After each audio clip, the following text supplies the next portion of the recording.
हर हर महादेव, जय सनातन, जय हिंद। दोस्तों स्वागत है एक और नई वीडियो में। दोस्तों जब से महाराष्ट्र चुनाव के नतीजे सामने आए हैं तभी से सारा का सारा विपक्ष रोना-धोना शुरू कर चुका है। अब ये लोग ईवीएम पर ठीकरा फोड़ने में लगे हैं।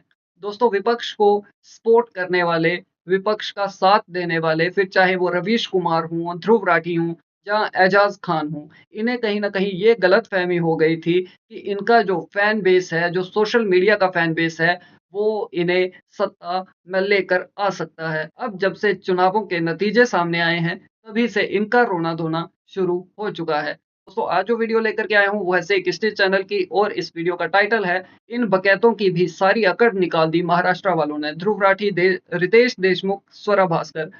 दोस्तों अगर चैनल पर नए हैं तो चैनल को सब्सक्राइब कर लें, बेल आइकन दबाना ना भूलें। चलिए दोस्तों बिना समय गवाए वीडियो को शुरू करते हैं। हमारे देश में पॉलिटिक्स को कुछ ज्यादा ही सीरियस लिया जाता है। पॉलिटिक्स की वजह से ही दो भाइयों में दरार पड़ जाती है, तो पड़ोसियों में दुश्मनी हो जाती है, और यहाँ पॉलिटिक्स की वजह से ही लोग एक दूसरे का गला भी काट लेते हैं। पर असल में politics is like a game. आम जनता ये बात नहीं समझती, पर नेता हर कोई ये बात अच्छी तरह से समझता है। तभी किसी भी दंगे में कभी भी कोई भी नेता खुद आगे नहीं आता, बस उसके सपोर्टर्स अपनी जान गंवाते हैं और दुश्मनी मोल लेते हैं। पॉलिटिकल लीडर्स जानते हैं कि पॉलिटिक्स गेम से बढ़कर कुछ भी नहीं है और यहाँ पर हार जीत चलती रहती है। लेकिन जो पॉलिटिकल लीडर्स ज्यादा उड़ते हैं, ज्यादा बलबलाते हैं, ज्यादा बोलते हैं, मजाक उनका बनना ही होता है। लेकिन तरस मुझे उन लोगों पर ज्यादा आता है जो पॉलिटिक्स से बिलोंग नहीं करते, उसके बाद भी पॉलिटिक्स में इंटरेस्ट दिखाते हैं, पॉलिटिक्स के एक्सपर्ट बनते हैं और पॉलिटिक्स का ज्ञान दूसरों पर झाड़ कर सुपीरियर बनने की कोशिश करते हैं और एंड में मुंह की खाकर रह जाते हैं। मैं चाहता हूं ग्राउंड लेवल पर चेंज देखना। YouTube चैनल पर 25 मिलियन से ज्यादा लोग, हम अगर साथ में मिलकर एक्शन ले तो हमारे अंदर ताकत है सरकार हिलाने की, सत्ता पलटने की। मुझे उम्मीद है अगर महाविकास आघाड़ी की सरकार बनती है इलेक्शंस के बाद तो वो इसको लेकर आश्वासन देंगे। मैं और मेरे साथ महाराष्ट्र की जनता इंतजार करेंगे। रवीश कुमार का ये पालतू जर्मन शेफर्ड महाराष्ट्र इलेक्शन में सरकार गिराने चला था, सरकार हिलाने चला था। इसे लगा था कि जैसे ये रवीश कुमार का हिला लेता है वैसे ही सरकार भी आसानी से हिला लेगा। लेकिन जैसे नतीजे आए उन्होंने बता दिया कि भाई कोई विदेशी हमें स्वराज को नहीं सिखा सकता। अब मैं चाहता हूं ग्राउंड लेवल पर चेंज देखना। YouTube चैनल पर 25 मिलियन से ज्यादा लोग हैं। तो क्या नाचो? अपने 26 मिलियन सब्सक्राइबर्स की ऐड में बैठा ये पालतू महाराष्ट्र इलेक्शंस में पूरी तरह से एक्टिव हो गया था। इसने सब कुछ किया, हर पैंतरा अपना लिया। लेकिन जैसे ही नतीजे आए उन्होंने न सिर्फ पूरे महाराष्ट्र को हिला डाला, चौंका डाला, बल्कि तो नतीजों को देखकर इसके आकाओं की भी आंखें फटी की फटी रह गई। संभव है क्या ये? अजीत पवार को 40 सीटें मिलती है, क्या ये संभव है? भारतीय जनता पार्टी को 125 सीटें मिलती है, क्या संभव है? इन इलेक्शंस में ध्रुव राठी जैसी ही पड़े की है रितेश भावने, यानी कि रितेश देशमुख से। पर्सनली मुझे रितेश से कोई भी खुन्नस नहीं है, इनफैक्ट मुझे ये पसंद भी है। लेकिन जिस तरह से एक्टिंग छोड़कर ये बंदा डायरेक्ट पॉलिटिक्स में कूद पड़ा, सीधे भाजपा को और हिंदुओं को ललकार बैठा कि भाई हिंदू धर्म खतरे में नहीं है, सिर्फ भाजपा खतरे में है। नतीजे आए तो भाजपा तो बच गई, हिंदू धर्म बच गया, कांग्रेस निपट गई और उससे भी ज्यादा इसका परिवार निपट गया। इतना बड़ा और इतना पॉपुलर एक्टर होने के बाद भी, एक पूर्व सीएम का बेटा होने के बाद भी ये अपने छोटे भाई की सीट भी नहीं बचा पाया। और वो बिल्कुल दोस्तों, रितेश देशमुख एक अच्छे एक्टर हैं। सभी लोग उन्हें पसंद करते हैं। मुझे लगता है कि काफ़ी जनता उन्हें पसंद करती है। मैं पर्सनली भी उन्हें पसंद करता हूँ। जैसे भाई बता रहे हैं, सभी उन्हें पसंद करते हैं। मगर जब उन्होंने बीजेपी को सीधा क्रिटिसाइज़ करना शुरू किया और हिंदुओं पे टारगेट करने की कोशिश की, तो यहाँ गड़बड़ हो गई और अब उसका नतीजा इन्हें भुगतना पड़ेगा। दोस्तों मुझे ऐसा लगता है कि जिस तरीके से हमारे देश का हिंदू जाग रहा है, जिस तरीके से तमाम ऐसे पॉलिटिशियंस जो हिंदुओं को टारगेट करते हैं, सनातन को टारगेट करते हैं, उन्हें उनकी औकात दिखाई है। अब मुझे लगता है कि इस सो कॉल्ड बॉलीवुड जो पूरा का पूरा खान गैंग है, इन्हें कहीं न कहीं औकात दिखाने का काम अब हमारे देश की जनता बिल्कुल करेगी और इन्हें करना भी चाहिए। जो हमारे देश में रह के हमारे देश को गाली देगा, हमारे सनातन धर्म को टारगेट करेगा, हिंदुओं को टारगेट करेगा, उसे बख्शा नहीं जाएगा। किसी भी कीमत पर उसे बख्शा नहीं जाएगा। ने गंवानी पड़ गई।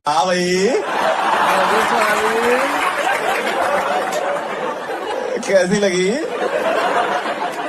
आगे स्वाद। महाराष्ट्र इलेक्शन के दौरान इस कट्टरपंथी मौलाना यानी कि सज्जाद नुमानी ने भी जमकर उत्पात मचाया था। मुसलमानों को फतवा देते हुए, उन्हें धमकी देते हुए इसने ऐलान कर दिया कि जो भी मुसलमान भाजपा को वोट देगा उसका हुक्का पानी बंद कर दिया जाएगा। जो भी मुसलमान भाजपा के साथ में खड़ा दिखाई देगा उसका हुक्का पानी बंद कर दिया जाएगा और उसे समाज से बेदखल कर दिया जाएगा। अभी जब नतीजे आए हैं तो इसकी फटके हाथ में आ रखी है, इसकी फटके 4 हो रखी है और ये अपने उसी बयान के लिए अनकंडीशनल माफी मांग रहा है। मुझे मालूम है लोकसभा के इलेक्शन में आपके कुछ लोगों ने बीजेपी का साथ दिया था। ऐसे लोगों का हुक्का पानी बंद होना चाहिए, ऐसे लोगों का सोशल बाइकआउट होना चाहिए, ऐसे लोगों से सलाम दुआ बंद होनी चाहिए। लो ये तो मुद्दे लगा साला। अभी तो मात्र इलेक्शन के नतीजे आए हैं तब इसका ये हाल है। एक बार सीएम डिसाइड हो जाए और बाई चांस सीएम को इसके उस बयान की याद आ जाए और उसने इसे कॉल कर अपने पास बुला लिया तो सच्ची में या तो ये रो देगा या फिर उसके बंगले में पोछा मारता दिखाई देगा। हालांकि ये बात मैं दोबारा से जरूर दोहराना चाहूंगा कि महाराष्ट्र में हिंदुओं को एक करने का काम इस मौलाना से ज्यादा किसी ने भी नहीं किया। हालांकि इंटेंशन तो इसकी मुसलमानों को एक करने की थी, लेकिन अचानक से हिंदू एक हो गए और ये भागता दिखाई दे रहा है। सज्जाद नोमानी की बात हो और उसकी नई नवेली चेली यानी कि स्वरा भास्कर की बात ना हो तो ये सच में उसके साथ ज्यादती ही होगी, क्योंकि इन इलेक्शंस में सबसे ज्यादा कॉम्प्रोमाइज इसी औरत ने किया है। अपने शौहर को जिताने के लिए इस औरत ने सब कुछ किया, अपनी सोच से कॉम्प्रोमाइज किया, अपनी आइडियोलॉजी से, अपनी अकड़ से, अपनी ऐंठ से, अपने कपड़े पहनने के तरीके से, अपनी फिल्में करने से सब कुछ इसने दांव पर लगा दिया। लेकिन अफसोस फिर भी अपने शौहर को जिता तो नहीं पाई। ये भी सच है कि मैंने एक मुसलमान लड़के से शादी करी है। एक और सच बताना चाहती हूँ कि हुजूर पाक सल्लल्लाहु अलैहि वसल्लम के लिए इज्जत मन में होने के लिए आप किस जात में पैदा होते हो ये जरूरी नहीं होता है। इसको लग रहा था कि इस तरह से भाषण देके, शोर मचा के, चीख चिल्लाहट करके, एक्टिंग करके ये मुस्लिम वोटर्स को खुश कर लेगी। लेकिन एक सो कॉल्ड मुस्लिम महिला उनके सामने खड़ी हो बिना हिजाब के, बिना बुर्के के, और वो लोग उसे आगे बढ़ा दें, उसे वोट कर दें, ऐसा अगर इसे लग रहा है तो सच में या तो ये बहुत बड़ी वाली बेवकूफ है या फिर सामने वालों को बनाने की कोशिश कर रही है। SEO account managers, if you are great at speaking to clients over Zoom or Google Meets, जाते जाते हम बात करेंगे इन दीदी भैया यानी कि शमिता यादव की। जैसा कि इनका नाम है यादव, ऑब्वियस है ये सपोर्ट भी अखिलेश यादव और लालू यादव को ही करेंगी। दीदी भैया ने अपनी पूरी जिंदगी लगा दी लोगों को सपोर्ट करने के लिए, बात बात पर इनके लिए वीडियोस बनाने के लिए। एक बार इसे लगा कि ड्रग्स का मुद्दा तो बड़ा है, फिर उसके लीडर यानी कि अबू आजमी के खिलाफ वीडियो बनाया जाए, उसके खिलाफ बोला जाए। इसने बताओ में आकर वीडियो तो बना दिया, लेकिन वो बात पहुंच गई अबू आजमी के पास तक। तुरंत अबू आजमी ने और अखिलेश यादव ने इसे हड़का दिया और ये फिर नए नए बहाने बनाकर माफी मांगने लगी। पिछले 15 साल में ड्रग्स की समस्या बढ़ने के साथ साथ एक और चीज कॉमन है। पिछले 15 साल से यहाँ का सपा का एमएलए अबू आसिम आजमी, इसने पिछले 15 साल में ड्रग्स की कार्रवाई करने के लिए पुलिस को एक भी लेटर नहीं दिया है। अबे तेरा एक ही तो काम है और अगर तुझसे वो भी नहीं हो रहा तो त्याग देना फिर कुर्सी। जिस जगह आए दिन ड्रग्स नौजवानों के खुलेआम सड़कों पे हत्या का कारण बन रही है, उस जगह पे तूने 2009 से 2021 तक एनडीपीसी में सिर्फ 2 केस दर्ज हुए हैं। अरे तो फिर तेरे को मिल रहा है तेरा खर्चा पानी रेगुलरली या तू चला रहा है ये गंदा धंधा? अबे ओ निठल्ले एमएलए, तेरे होते हुए तेरी गवंडी की औसत उम्र 36 साल है। तुम्हारे पूरे मुंबई का सारा बायोमेडिकल कचरा यहाँ आके जलता है। एसएमएस कंपनी के धुएं ने सांस लेना मुश्किल कर दिया है। टीबी पेशेंट मुंबई के सबसे ज्यादा है यहाँ पे। तो अगले कचरे के बैच में तू अपनी शर्म को भी आग लगवा दियो ना। गुंडागर्दी में टॉप, क्राइम में टॉप। कोई तेरे खिलाफ सोशल एक्टिविस्ट आवाज उठा दे तो तू उसके खिलाफ फर्जी केस करवा देता है। मतलब अरे लाइब्रेरी को कब्जा करना तो छोड़, तुझ जैसे लीच ने कब्रिस्तान की मिट्टी को नहीं बख्शा है। A few moments later. मैं सिर्फ ये क्लैरिफाई करना चाहती हूँ कि ये वीडियो मुझ द्वारा वेरीफाइड नहीं है, क्योंकि एक स्क्रिप्ट थी, ये एक ट्रायल रिकॉर्डिंग थी और ये उसको उसी तरीके से लिया जाए। इस वीडियो में ना ही मेरे कोई पर्सनल व्यू पॉइंट्स हैं और ना ही मुझ द्वारा वेरीफाइड इन्फॉर्मेशन। धन्यवाद। हमारे दीदी भैया का एक तो ये 2 कौड़ी के चमचे खुद को पता नहीं क्या समझने लगे हैं। जनता ने इन्हें इतनी बार इनकी औकात दिखाई मगर इन्हें शर्म नहीं आती, क्योंकि वही बेचकर तो इनके घर में राशन आता है। अब अगर ये स्क्रिप्टेड था, जिस पार्टी को तू सपोर्ट कर रही है उसी के खिलाफ तुझे ये स्क्रिप्ट पढ़ने की क्या जरूरत थी? यहाँ से पता चलता है कि इन्हें, इन चमचों को, ये चमचे जिस पार्टी को सपोर्ट कर रहे हैं, जिन्हें ये सपोर्ट करते हैं, ये उनके भी सगे नहीं है। इन्हें अगर पैसा दिया जाए तो ये कहीं भी दुम हिलाने लगेंगे। ये इनकी सच्चाई है।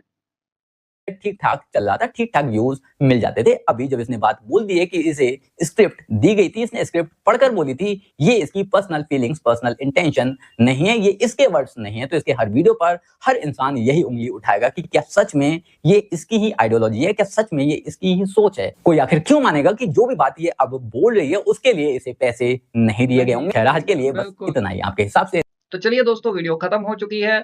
इन चमचों को और इनके आकाओं को जनता ने बराबर पेला है। इन्हें इनकी औकात दिखाने में कोई कसर नहीं छोड़ी।